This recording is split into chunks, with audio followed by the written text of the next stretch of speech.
Here we are with Ashes Without Number, a post-nuclear role-playing game, the Season 1 outro episode. We are in May 2025. I'm Devin, the facilitator, and with me today we have... Peter, and I was playing Grunt, Ryan Assassin.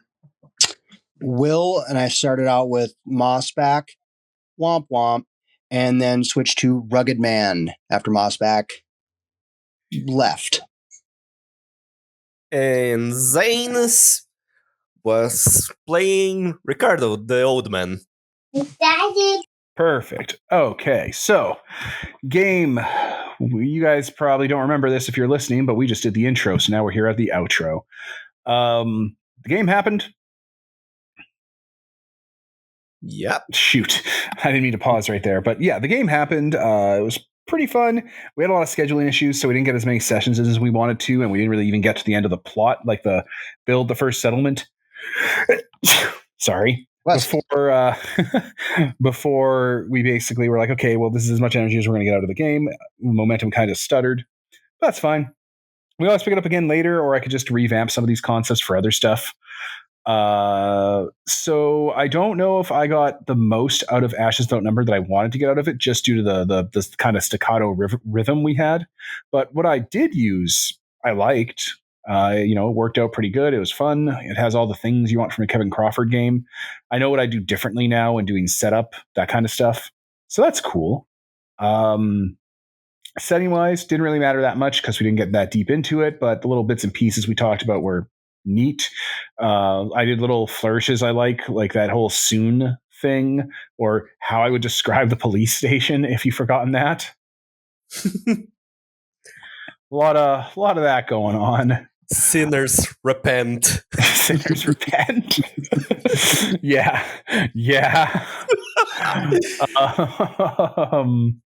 Let's see. Game, the plot premise, characters were good. I got to shoot someone's arm off. That was fun. It was a good way to illustrate how lethal the system is. Right?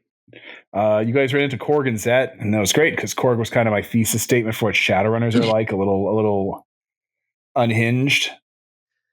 Yeah, nothing like how to see and trying to deal with another player would be at that level.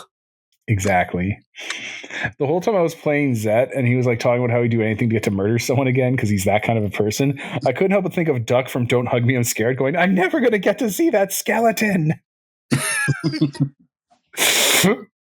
A lot of Zet was Duck from Don't Hug Me, I'm Scared in retrospect. Like, there's a scene in the first episode of the TV series from Don't Hug Me, I'm Scared where people are ignoring him, and Duck turns to the party and goes, how strange, they're pretending they don't respect me. Oh my god, that's so on point. Right? And like the phrase he said before that was, these are people he's never met, he's never talked to.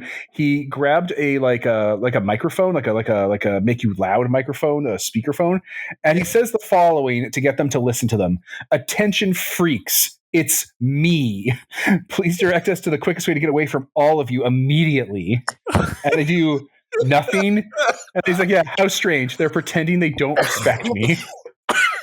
It's me is how he calls himself.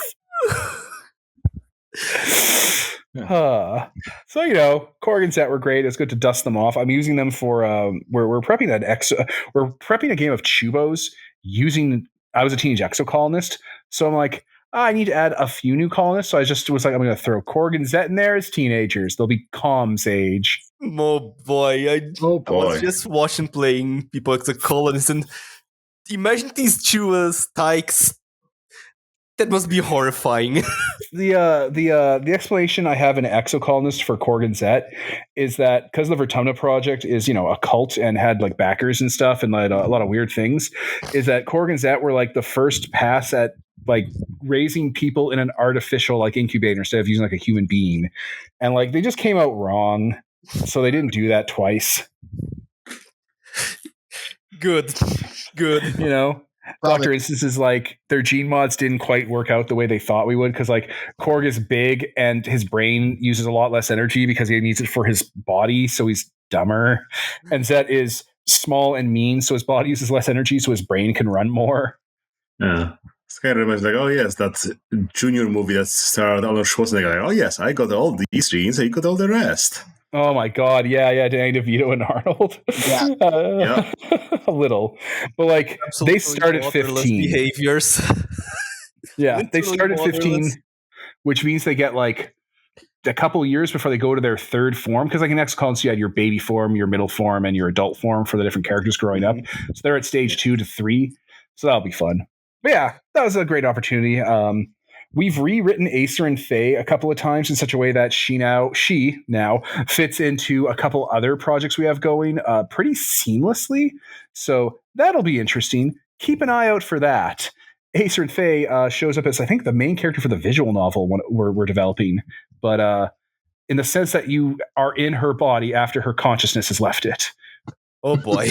A lot to unpack there. Well, I can never. Okay, so there's two things you want in a good like exocolonist / like deep interpersonal visual novel. You want to have a lot of good interpersonal scenes, and you also want to be witnessing them. But you can't see like a couple having like a breakdown talking about their feelings because they do that in the privacy of their own home where God can't see them. So I had to solve two problems. It was like I don't want to be the main. I don't want the character to be a character that's like wrapped up in their drama so that you could poke and prod at them at your leisure and kind of like, do whatever you want. But I also wanted you to be able to voyeuristically see those moments and maybe nudge them potentially. And the solution to that was you're in Acer and Faye's body after she's died, and you're like a new consciousness that's born from an accident that killed her, but her body's still around and her brain and her psychic abilities are still around. So like being able to astral project or like remote view into places to watch people is one easy way to solve that. And her being the colony's psychologist is the other. Oh boy. Yeah. So it's like she can say and do whatever she wants. Isekai, cheat codes, and going in as a specific character that allows too much stuff. Excellent. Right. It's a nice, good sort of like cross section of things to get this protagonist to work. The protagonist was an AI before that just lived in the computer systems, but like you can't threaten the player character with, I don't know, a gun or falling off a cliff if they're a robot or if they're just like existing inside a machine interface and can like remote pilot drones. So we had to move the player character to a living person that people could like go and eat lunch with at the cafeteria or take with them on date nights or like just have fun with like a person. But we also need her to be able to watch people and be incentivized to it. So like even if you're not like Aceryn, because Aceryn had a god complex, like she's Disco Elysium style, the knowledge of her mind and her impulses are there guiding you along, be like, oh no, yeah, we can do this. So that you can just like, you're uniquely suited to like being able to watch these people as if they were there for your entertainment. And hey, look at that. That's almost like it's a theme being played within the game. Oh my. So that was kind of the fun little things we were able to do with this game. Is just like brush up NPCs that I've had like on the back burner and see what I could do with them. That was a nice little aspect of this game. The other thing was just like doing unexplainable stuff, horror stuff, descriptions. The combat never felt super challenging, but we never really got into a good position with the combat where I felt like it was worth it.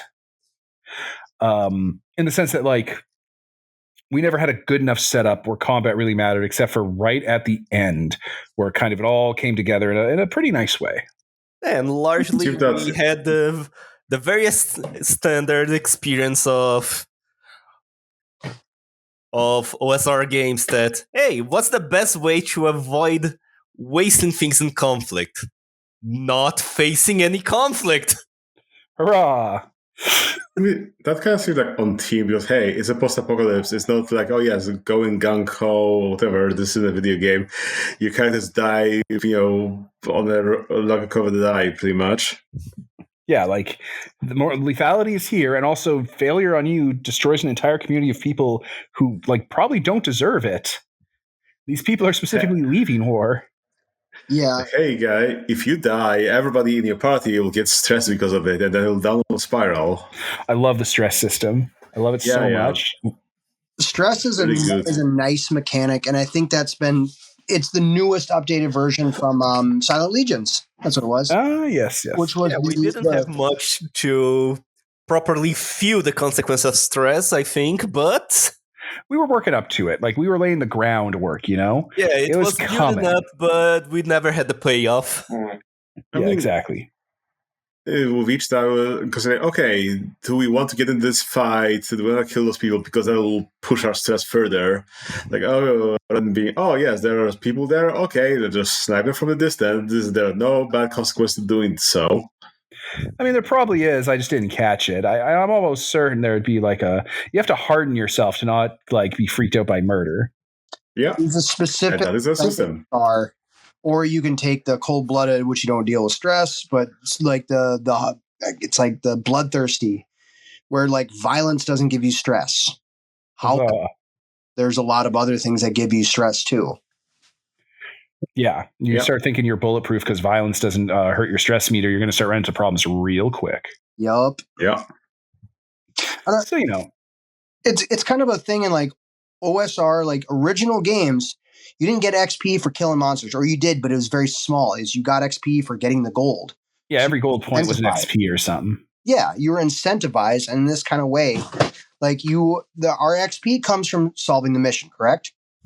So why use all that stuff getting into a gunfight with somebody when we can talk it out or sneak around them or do whatever to avoid the fight and get the job done? Yeah, like it's a very solid theory. There's a lot of problems with it that people don't really reckon with. Like when D&D does that, it's like, that's great, D&D. Your 900,000 pages and 50 years worth of combat rules, though. Fuck you. Yeah. The combat is the pleasure. It's the button you're supposed to click to have fun. So like try to be like, oh, you shouldn't get into it. It's like, no, it should be fun to get into it. We should get into it as much as possible because combat kicks ass. Yes. Because combat is an objective way to solve problems. In this specific game, like, yeah, there's more combat rules, but I think the idea is that like you and I, we know how to have a regular conversation. Mm-hmm. I'm not gonna lie to you, I haven't been in a whole lot of knife fights in a back alley to the death. Not a lot of those. Yeah. So like I can see like more rules for that. Like this is how we're gonna gamify this because and I don't think anybody's gonna be like, that's not how it works. Right. Really, Joe? You've been in a back alley stab fest? Come on. It's the Unknown Armies effect, where it's like Unknown Armies is like, we did not make the combat system engaging, we did not make the combat system load bearing, and boy howdy, do we disincentivize you for getting into the combat system. You should be doing everything in your power to have sessions where combat does not happen because it's gonna go bad. And then they give you a bunch of like alternatives to violence, like running away or surrendering. Or negotiating or like, you know, de-escalating. Like they give a lot of different things you could do other than try to murder someone. Yeah, and I appreciate that. But like, I don't know, sometimes somebody needs their ass kicked. No, for sure. It's just you can't set up a game where all combat is what you want to be doing all the time because that's what gives you the most like engagement with the system. And then say you shouldn't do combat because you get XP from not doing combat. It's like it's the theory of, okay, this is a good one. There are video games, of course. And in these video games, there are things you have to do to get resources. And these things you have to do are like, you know, load bearing. They're baked in and stuff, right? Yeah. So you get an upgrade, and the upgrade doesn't make doing the thing more interesting. It doesn't make doing the thing more compelling. It makes you do less of the thing. Now, in video games where fighting and shooting is happening, rewarding you, really doing well in combat rewards you with less combat, the thing you're here for. Those types of rewards are a problem, and that's what D&D does. They're like, to reward you for not getting into a fight, we're going to give you XP, which is exclusively useful for getting into fights. And you're like, but, you know, like, yeah, sometimes your powers are like key cards to other issues, but this is old school D&D. Come on, man. These are attack bonuses. These are proficiencies. I mean, the nice fireballs.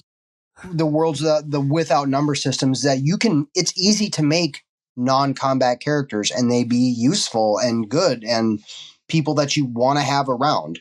Exactly. I agree. So yeah, in that instance, like that kind of perspective, it was a good system for that.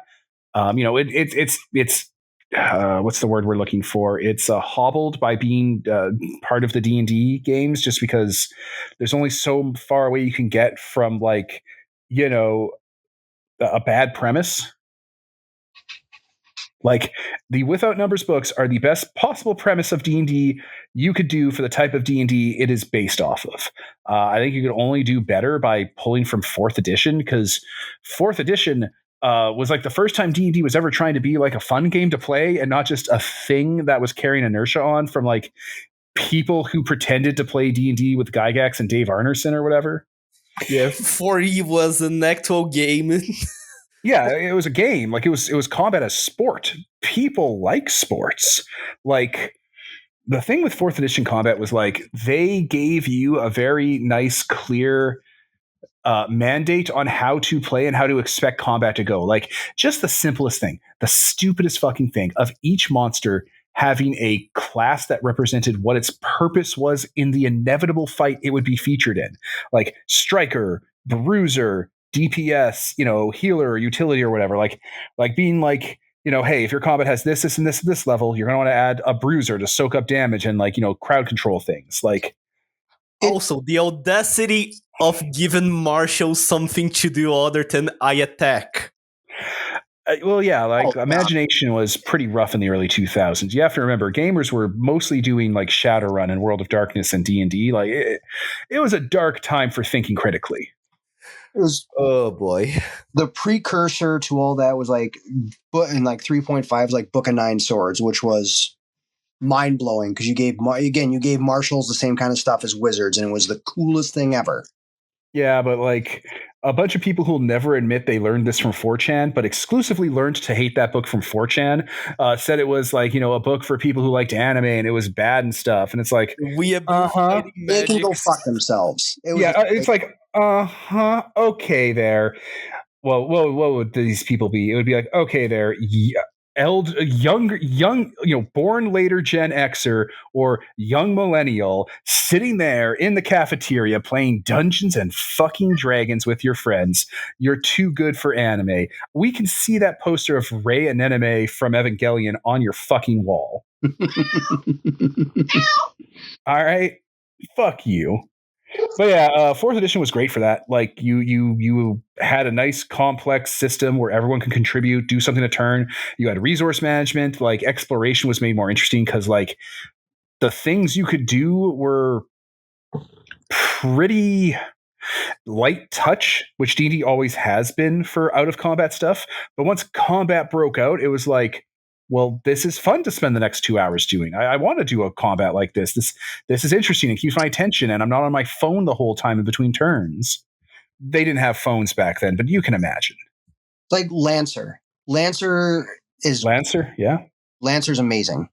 Lancer's 4th edition D&D, and they just did the non-combat stuff with like a nice narrative engine, and they kept all that stuff, combat as sports, different classes, different loadouts, different way to build. You can mix and match abilities. The monsters are stuff like bomber, striker, defender, hacker. Like they tell you what to use them for. Yes, it's got their role firmly planted in there.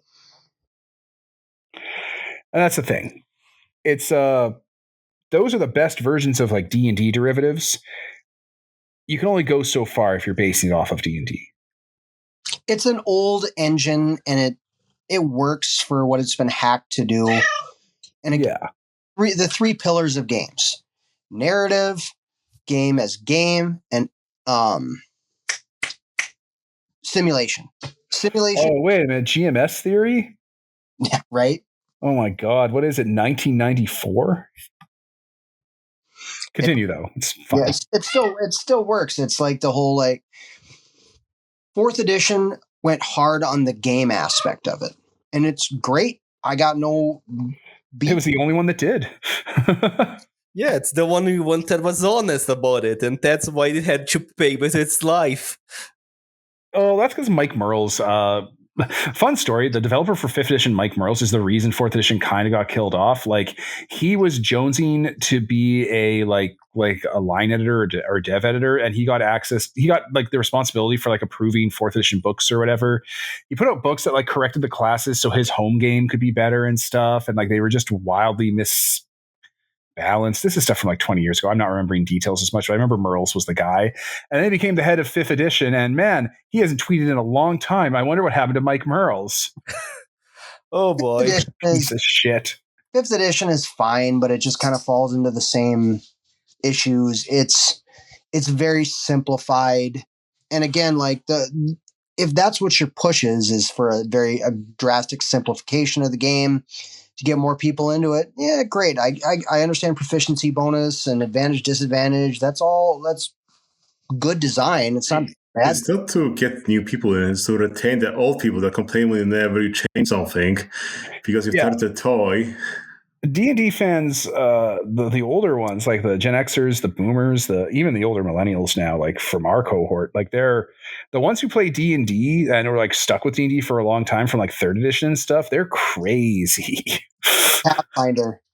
And then, Pathfinder, the schism for Pathfinder. I forgot all about that. Oh boy, 3.7e. And then new Pathfinder, which is, it's not like drastically, it's quite a bit different. It reminds me very much of 4E, but a lot of things are gamified. But if that's what you're going for, that's fine. Yeah, it's shocking how much a 4th edition has come back, and like some of the best games ever published uses it. Like Lancer, I think they did the math for it for like how much income Lancer brought in for the team size, 1 or 2, and it's like Lancer is more profitable than basically every indie. Basically, everyone who isn't D&D, Lancer's probably more profitable than, just based on the artist and like the writer and stuff selling as many copies because they were selling a prestige art book included with the game mechanics and stuff. Well, and like gave it a bunch of parts of it for free. Tom Parkinson Morgan, like I bought his RPGs just for the art, if I'm going to be honest. Yeah. Things I may not even ever play, the art's worth it. Yeah, exactly, right? Skipping around Magna Gothika is wonderful. Oh my god, that's amazing. Yeah, like it's funny that 4th edition actually got vindicated in the end. It's just hilarious. Like I'm always gonna be tickled by it. I didn't really care. Like I think I didn't like it when it came out, or this was kind of at the end of me really, really playing D&D. Like we had done 3rd and 3.5 for so long. I was very tired of that kind of experience. And then we did Pathfinder for a bit, and I was like, there's got to be more. And then like, yeah, by the time 4th edition was in, I was over it. It was 4th edition was the moment where I realized that the D&D communities move it around basically vibes and slander. Yeah. I really do want to play Lancer at some point though. That would be fun. We haven't had a chance, and since COVID hit, getting a table, like an actual table of it together is a little tricky. It's the kind of game that deserves to be played live. We'll talk offline, and I'll give you my rundown of it. Oh no, for sure. Yeah, like I've thought about it for a few years now, but yeah. So Ashes Without Numbers is acceptable. It's good. Above acceptable. What's that word? It's a word like acceptable. It's like satisfactory. Yes. Satisfactory. Yes. Yeah, satisfactory. This is above satisfactory. Very good. Great. Probably the best experience you'll get out of this kind of D&D. If you want to play D&D, just fucking follow the Kevin Crawford games. They're all free, and the paid versions have cool stuff in them, and they will cut out a lot of the noise so you can get more signal of game out of them. Yeah, it's been the case like that forever. And it's yeah, we didn't truly felt it, but I saw the signs of a very good game for if you want to play D&D like a trucker, like focusing on doing the logistics. Yeah. The logistics is important, and it's the way I've found to play Stars, Worlds, any Without Number games is you can't have the GM as a novelist kind of game. Like you have to come into it with like, here's a sandbox. Let the players make the story, and don't be afraid to, if you have a cool NPC, don't be afraid if he dies. That's okay. That's good. Yeah, right? Exactly. Let the players Also, the wonderful irony that is a series about being without numbers, and what we do most, we tally numbers. Yes. Yeah. So yeah, what were you saying, Pete? In general, I think this is a pretty good iteration of the without numbers system, because like we've looked at all of those, even we haven't played every one of them. And other than that, like we finally need that all of them kind of are interoperable, and they kind of encourage you to even like play with multiple of them if you want that kind of stuff. Like I think this system has like, hey, if you want to port starts without numbers system we have not updated in like a decade, here's what you want to tweak to make it like in line with this.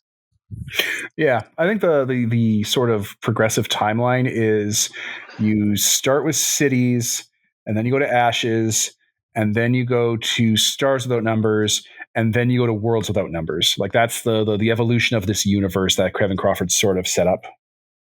Yeah. Yes, like per his fiction, which is very, very light. I do appreciate that. Cities, things are going bad. Ashes, they've gone to shit. Stars, humanity, things have been rebuilt, rediscovered the stars, and then so far in the future that you hit worlds. Yeah. And like all the grounding is there. Like I think Godbound like technically is in the mix there somewhere when you get to the worlds concept where things are so advanced they're beyond technology and magic, which Worlds and Godbound both are. Hell, the Throne of God being empty and the War Against Heaven is essentially a second Scream that happens like in Stars Without Numbers. Mm-hmm. And if you go back far enough, you get Wolves of God, the Viking game. Yeah. No, he's got. I think he's planning on other ones too that are like that, like the very historical focused. That's cool. And like writing it in voice, and he's also got like Spears of the Dawn, which is if you want to do like. It was the precursor to the to like Scarlet Heroes and Godbound style, like godlike NPCs to play. Yeah, but you're also like Spears of the Dawn was all about like playing in Africa, which is super neat. Oh yeah, I forgot about that one. And then you obviously have Silent Legions, which is the best thing they did for the Call of Cthulhu games was get rid of Cthulhu. Yeah. It's all nonsensical. Mostly because it's all nailed down. Yeah, the draw of the Cthulhu horror games like that is, it's Cthulhu, but the problem is once it's known, it becomes less scary. You know what I mean? Yeah. Generators for like, this is how you generate your own weird, great old ones. So this is how you can do that. So you can start introducing things that players have no idea what it is to deal with. So all that preloaded knowledge of, this is Cthulhu, this is Nyarlathotep, this is the Elder Sign, and how it's like that's. This is a Shoggoth. This is Amigo. They put brains in jars. All of that is gone now. The novelty of something that people are not expecting. Mm-hmm. Yeah. Silent Legions is good. I would recommend taking a look at that for sure. So that's like what we covered the game and the game system already, right? Like, is there anything from the game itself we got to cover? There's a bunch of things that we just didn't run into because we have time. Yeah. So remember their backstory of that character? Oh yeah, character.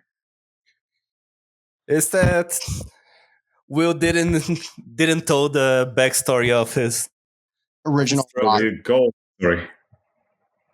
Yeah, the whole original backstory, I think, was he was with a raider clan called the Motor City Motherfuckers. And he went to go take a shit, apparently, and the devil drove in, wiped out the clan. So now his goals was to get a bitch and ride, beat the devil in a battle race, like a devil went down to Georgia riff, but it's devil went down to Detroit. And find the rest of his crew, which would consist of the Wet Goons, which is Moist Larry, Gooey Steve, Greasy Carl, Creamy Jim, etc. You're essentially describing a parallel story to Six String Samurai, which is another fun post-apoc movie where Buddy Holly has to fight the devil. Oh, I forgot about that. Yeah, Elvis dies in New Vegas, the last city in the wasteland, and Buddy Holly goes and has to fight Death, played by Slash impersonator, to become the new king of Vegas. That's how. I mean, that's always awesome. Yeah, and it's Buddy Holly. Anytime you can mix guitars and samurai swords in a post-apocalyptic world, it's great. Mm-hmm. Yeah, that was the backstory was for Mossback, which I never really got into because it was dumb. And yeah, we talked about this earlier, but listeners, tone. Understand the tone of the game you're going to go into. Because if everybody's got grim and dark backstories and you're like, oh, I'm Yucko the Clown, it might not fit. But again, like there's also rules to playing joke characters. They have to be useful. Like you can't have the whole joke character, but then he'd be like, oh, look how stupid and useless I am. That's not fun. You're a drag on the rest of the party and they don't like you. These problems don't seem to exist for us because like we are so far beyond that issue. Yeah, I mean that's like a convention game issue. That's like you're in high school and don't understand that you don't need these fucking people yet. That's an absolutely I am no longer 16 years old issue. But it's choosing to associate with like people who game the way you want to game. Like a lot of gaming groups that have nerds in them run into the nerd problem where they don't want to make the group better because they don't want to ostracize anyone, even the one they're supposed to ostracize. Yeah, it's just this weird culture thing where it's like, whoa, the people that are the shittiest shouldn't be ostracized. That'd make us just as bad. And it's like, oh, okay, so the shittiest people around set this precedent, eh? Yeah, don't be shitty. But also, like, again, not only that, it's refusing to kick out shitty people because you have so little friends that you are afraid of getting off in the end. If you run into folk who like can't find an online game, it's like, okay, either it's the places you're looking or it's the way you interact with the places you find, because there are an infinite amount of online games to play from in 1,000 different time zones, and like 90% of them are D&D. So if you're just one of those people who play D&D, they're out there. Even the niche stuff, you could get a group together like that, snap at your finger, but depends where you're going. If you're hanging around like, I don't know, a subreddit where people are arguing about the game constantly and posturing, I don't know if that's the best place. Like the Nuclear Boy Scout guy. Oh, you piece of shit. You almost got by without that. Thanks for all right. So, the Nuclear Boy Scout guy. Jesus Christ. All right. Let me Scrapsmith. Let's just, this is a talent in the game in Ashes About Numbers. I'm just going to read its first level and a little description before you even get to level. Scrapsmith. You find use in the smallest fragments of salvage and can build things far more efficiently and effectively than other technicians. Level 1. Gain Fix as a bonus skill. Building devices from scrap costs half as much scrap as it normally would. Round it up. That's all normal. Here's the part where you start to get into a fight. Once per game session, you can declare that you actually have any device, weapon, or object your skills and resources would have allowed you to make during recent downtime, though it costs no scrap and can't be larger than a suit of armor. Any weapon using ammo is fully loaded. The device or object functions until you use this ability again, after which it breaks down due to lack of maintenance. So, there's a lot in there to unpack, listeners, but like you can see, okay, I know the ones of you that are smart see this. It is a skill that allows the player to take from the local context of the environment and have a reasonable tool on hand. Like if you're in an area that's basically Stone Age and you have nothing around you that's metal, you cannot use Scrapsmith to have a machine gun. You can make a very good sling, but not a machine gun. You know, like where are you getting the machine gun from? How are you building it? How are you refining the metal, making the gunpowder, etc., etc. Like, you know, that's what Scrapsmith is doing. You are piecing together a piece of gear you normally wouldn't have on the fly, once per session, I think it was, just to be able to be like, oh shit, I brought a rocket launcher. And it's like, yeah, it's like a fucking mail delivery, like PVC pipe tube with a bunch of like, you know, bleach and other stuff packed on in with a cannonball behind it so you can use a one-use bazooka to blow a door open, right? Yeah, you can just you can find a fireworks store. A completely jury-rigged thing that only works for you because you're the only one who has an understanding of how to get this done. You made a zip gun out of a magazine, match heads, and a pencil. Yeah, like the purpose of the Scrapsmith skill is just to be that one character in fiction, because it has a narrative purpose, because games are stories, not just simulators, guys. The narrative purpose is you're that one guy who's always fixing stuff, putting stuff together, and you just, you have something on hand because you're that prepared and you're that like tinkering and working on this in the background. It's all there, right? So like... So we ran into someone who's arguing that if you don't allow people to make a suitcase nuke with Scrapsmith, it is quote unquote a nerf. And it's a nerf because you're limiting it because it doesn't say you can't build a suitcase nuke because it's smaller than a suit of armor.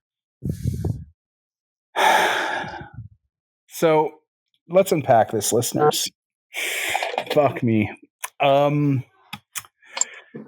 I don't know how I could possibly explain this to you in a way that isn't obvious because it's the most obvious thing in the world. You don't need special rulings or insight or intelligence to go, if I am in the middle of a gas station, even if I took Scrapsmith, I can't build a suitcase nuke. And then turn, with all honesty, with all seriousness, with all being taken, like, with any dignity or concern about how your fellow man treats you and goes, that nerfs this power. Like, implying it should have always been able to make a suitcase nuke, but not being able to do it now because, there's no fucking material to make a suitcase nuke. Nerfs it, makes it weaker, makes it less of a power to take. I'm ignoring the other things Scrapsmith does. It does a bunch of other crazy fucking stuff, like building devices costing half and getting fixed as a bonus skill is amazing. On top of the once per session power of having anything from the gear book. No larger than a suit of armor, which would include a suit of armor. Fuck me. Possibly a suit of power armor. Right? It has to be something you can make so like TL4 stuff isn't covered by that mostly and blah, blah, but yeah. It says that's the thing, right? TL4 stuff would totally be covered by that if your character was in a TL4 munitions depot and had with them a decommissioned nuclear missile. Then, with that facility, they could probably disassemble the nuclear missile, get it back up and running, and then use Scrapsmith to put inside the suitcase. Yeah, that makes sense to me. Yeah, if the place has a fusion reactor on the back that's reactivated. You can duct tape a bunch of stuff that glow green and have blinking lights on it from anything from the set of the nuclear reactor to build a nuke. Yes, that's not how it really works, but like you're using Scrapsmith. You're abstractly grabbing it from the environment. Scrapsmith does not allow you, because these people were all like, oh, well, if it works for that, why not that? There has to be a rigid structure to it or whatever, I guess.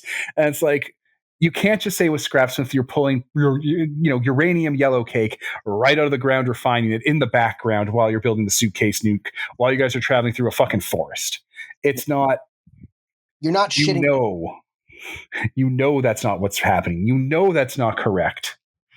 So this guy, of course, like they always do, tries to use the most special, insane exceptions possible that don't work to pitch this idea of the suitcase nuke. Keep in mind, we've already given you an example of how suitcase nuke would actually be viable with Scrapsmith. So just pin that somewhere in your mind. We'll come back to it pretty quick.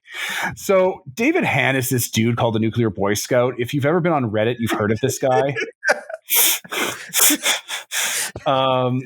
Today I learned for the last 15 years in a row, every single time, that there was this dude who went around stealing old pieces of machinery, like fire alarms and shit that had like traces of nuclear material on it, and used it to build a bunch of like nuclear device infrastructure things in his backyard, like, breeders and stuff, reactors, reactions. Like he did shit with nuclear power that, you don't see that every day because it's super fucking dangerous to do that. And it's going to hurt your neighbors and it's bad for the environment and you don't know what you're doing. And it's going to burden the healthcare system by giving you all sorts of cancers that you just do not need to get. You know, the reason they don't let you build a nuclear reactor in your backyard isn't because the man wants to keep all of those good old freedom Texas loving Americans from fucking having their own nuclear reactor and taking advantage of big electricity by having their own independent power sources. You know, they took our guns. You can't build a nuclear reactor in your backyard because it's fucking dangerous. It's stupid to do that. You don't have a reason to do it in an uncontrolled environment when you're not a professional. David Hann is like the worst example you could use for why Scrapsmith could build a suitcase nuke, because he wouldn't have Scrapsmith, not because he was a real human living being, but because he didn't do anything MacGyver-y, like not in the way Scrapsmith implies. Like this guy was going around buying up nuclear material from stores or taking them from garbage dumps, or the time he got arrested for stealing them from like apartment buildings. Like he didn't process or refine or discover or integrate the nuclear material. He picked it up from where it was and brought it home.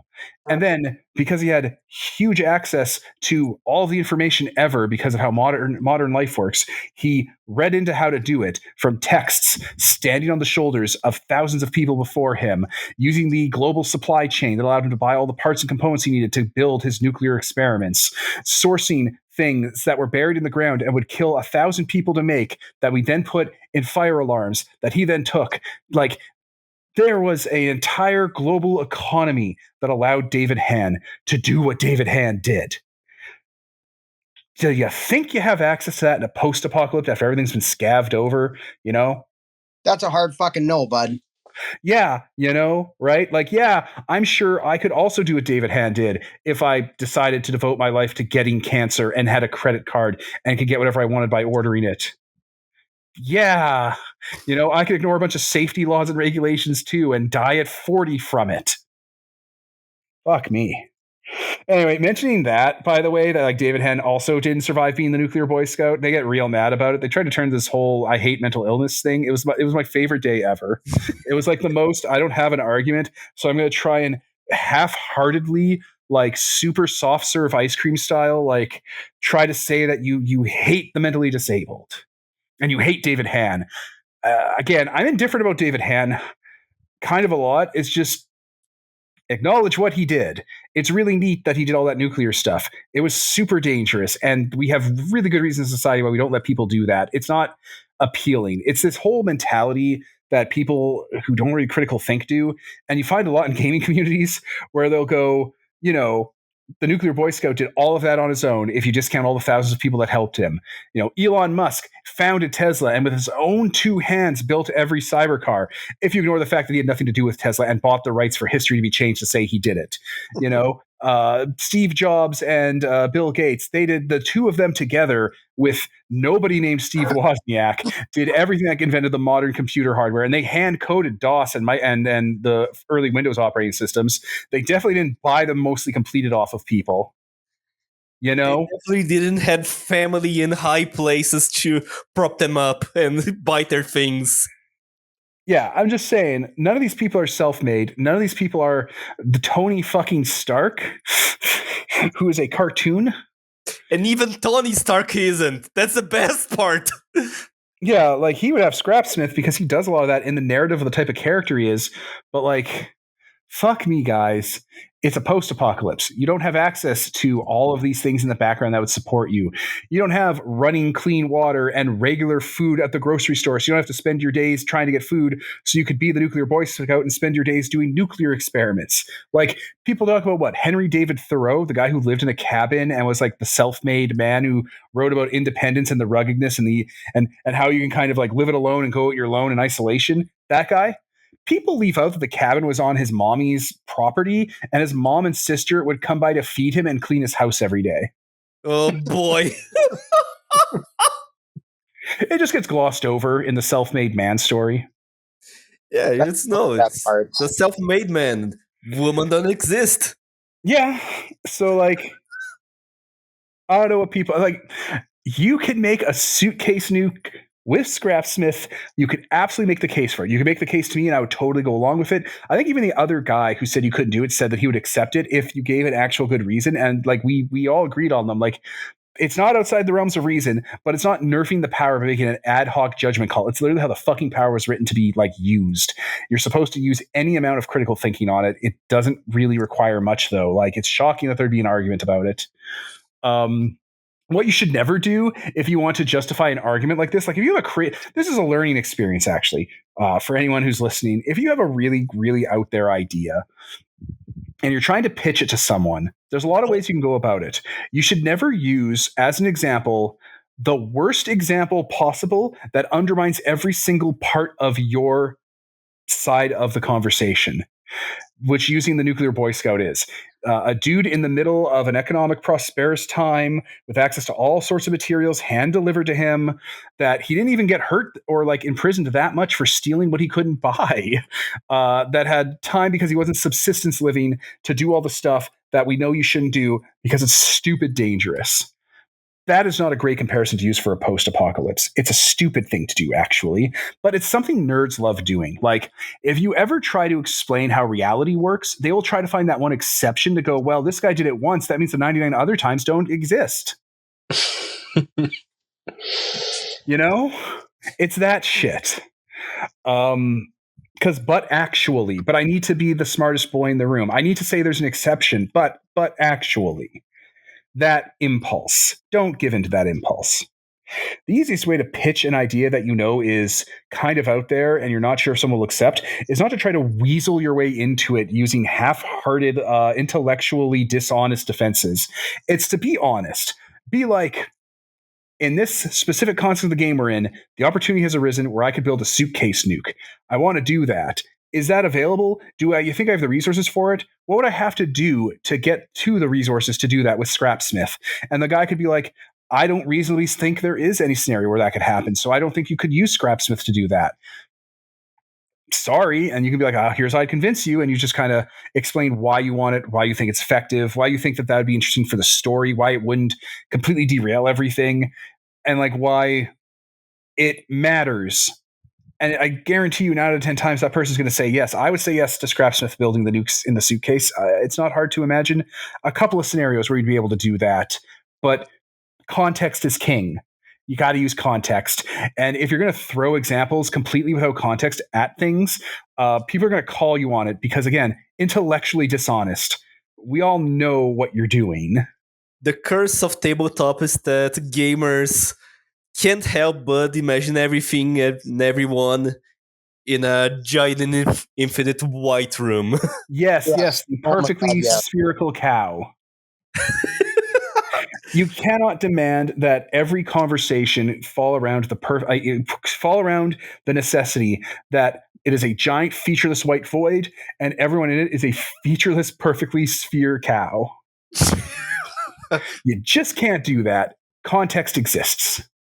You know, if you're on a planet that has no nuclear material at all, like there's no yellow cake, there's no uranium, the mineral just isn't on the fucking planet because you're on a different planet, you can't build a nuke with Scrapsmith unless you find some of that nuclear material.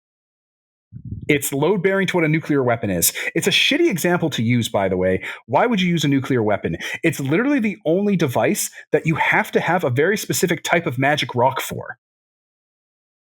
You know how things are. Wizards don't use magical materials. Right? Yeah. Good Lord. They got that feat, so they don't have to worry about the gear bag or whatever. Oh, boy. But that was the Scrapsmith argument. Jesus H. Lord, it was hilarious. It's one of my favorites. That is it's pretty good, right? Because it's like having a position. I almost feel like it's intentional. Like no one earnestly thought that. Like, we know that it's intellectually dishonest, but like, I want to believe it was just a bit, like a comedy bit, like a joke bit, like trolling, like trying to be like, oh, ha, ha, ha. You know, if Scrapsmith can do that, it can do the stupidest things possible. Let's all fight about it. Let's all just have a fight like animals do. You know, dogs do this, cats do this. They'll just start beating up each other and have fun with it. In my heart, I want to believe that's what it was, and that I'm a big dummy who didn't see that they were being sarcastic by claiming the stupidest fucking thing possible. No, for me, it's funnier to acknowledge that it's competitive rake stepping. Competitive break stepping? Rake stepping. Stepping rake rakes. stepping. Yeah.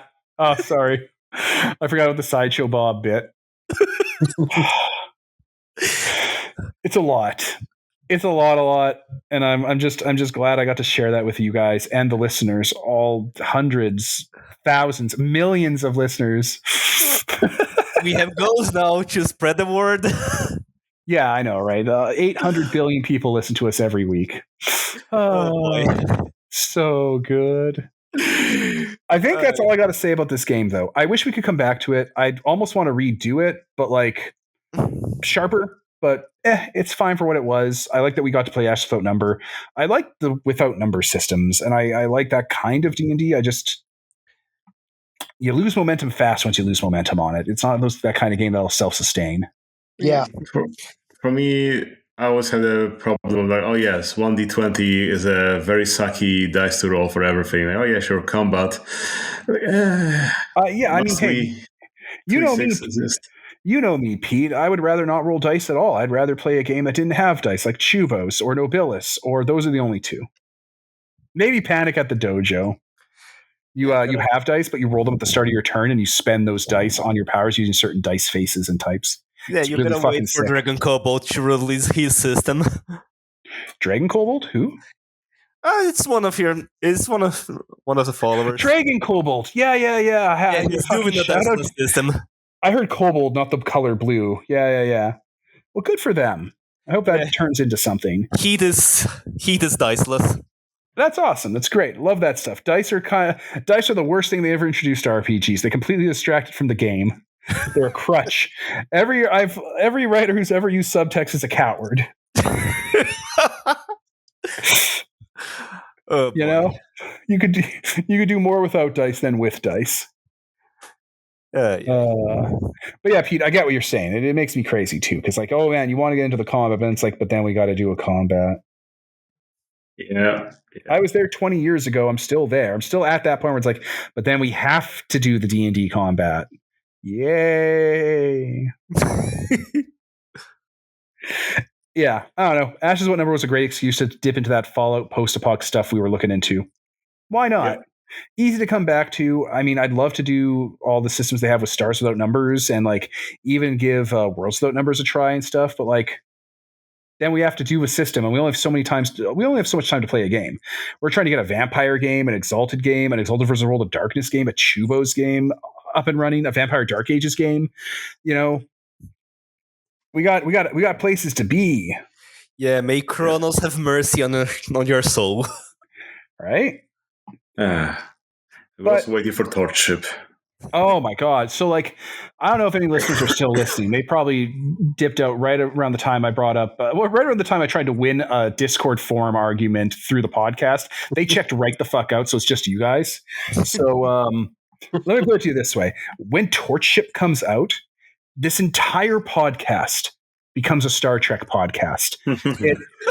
I have 17 different Star Trek shows that have different genres tied to them, 5 seasons each, all just waiting for me to dick around with. My body's ready. Over the COVID times, I have watched all of Star Trek. That's so good of you, Pete. I'm glad you did that. It's important to me that you watched all of Star Trek and know about the time Kirk met Zefram Cochrane and he fucked a cloud. What?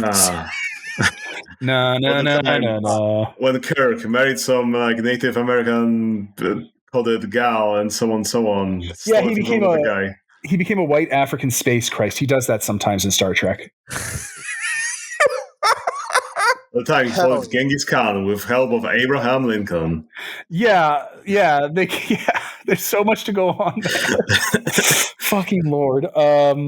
I love Star Trek. I love democracy. I can't wait for Torch Ship to come out, so I never have to touch any other RPG again. I can throw them all in the garbage. And I just play this till I die early, as most men do. It'll be an excellent way to occupy my hobby time. I don't need fucking. I'm looking at my bookcase. I don't need you. Legacy, Life Among the Ruins. It's a really good game. You should play it. I don't need you, Ravenloft. Ravenloft's actually pretty sick once you cut some stuff out. Get out of here. Rust Hulks. I actually never played it, so I don't know anything about it. Fellowship can stay, and Godbound can stay, but not for the mechanics. All of the rest of you can go. Get out.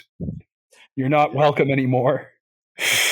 Oh my god, Torchic At is least going to leave rule some so space for hard. Panic at the dojo. Panic at the Dojo, there. I think Vel's doing like a whole rebuild of it or something, so that's going to look pretty fucking sick. So hey, maybe something with that. But like, I have an infinite amount of GMs. I've been running since like 2004 every week up to the pandemic, and then sporadically since. And I never ran out of ideas. I could do like 5 sessions a week, 10 sessions a week.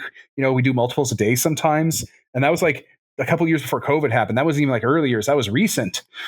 And like, I have an unlimited amount of Torch ship stories that I've never gotten to tell, like Star Trek stories, Star Trek ideas, Outer Limits, X-Files, no, not X-Files, Twilight Zone, that one.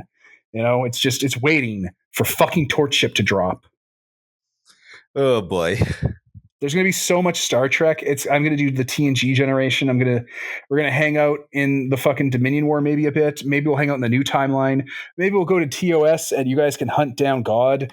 The Christian God is real and you guys can slay him. Always good. Remember that time Kirk met not Lazarus. He met Leonardo da Vinci, who was a caveman that had immortality. Remember when Kirk met, Lucifer, the devil, and also fought some Amish people? Yeah. He went to the magic dimension. That's the opposite our dimension, where the devil's a really nice guy, and he hung out with him. Yeah. Which doesn't make sense in TNG, because in TNG they have the episode where Ardra shows up and she's the devil, and she's like, "This planet signed a deal with me. I'm here to collect." And Kirk's like, "She cannot be Audra," and it's like, Picard, Jean-Luc. Kirk once wrote a mission log about how he went to an alternate reality and hung out with the devil, the Christian devil, and had to fight pilgrims. The devil's real. Doesn't mean she's really the devil, but you have to entertain it's the devil. They do entertain if it's Q, but once Q shows up in your life, you have to question if everything is Q. Yeah. All of it could be a Q trial. And all of it was. But I don't know, they dismiss the devil too quick. I don't know why Picard was like, perhaps it is the Christian Satan from the magic universe Kirk went to. You mean the mirror universe? No, the magic universe. The mirror universe is different. Jesus. Yeah, so I don't know why he didn't do it once. So that universe where time flows backwards and you're born old, and someone that has to go through some sort of exploding star. What's the difference? Or the fuck me, the animated series is crazy. I love that in Lower Decks, whenever they show you something from the TOS era, it's in the animated series style. Yeah. It's my favorite thing in the world. I think I die every time I see it. Man, Star Trek is great if you don't go beyond Voyager. Such a great franchise. And then you also get to include Lower Decks, of course. Great franchise. No point in seeing the other stuff tied to it. Yep. Oh my god. So that was Ashes Without Numbers, a post-nuclear role-playing game. I hope you enjoyed the show we've had for you here tonight. We talked about a lot of things, and almost some of them would be worth the time you could have been spent with your loved ones before they inevitably separate from you in the continuum of time and decay. So I was Devin. Peter. Will. And Zanes. And this is sponsored by Nobody. Signing off. I'm back.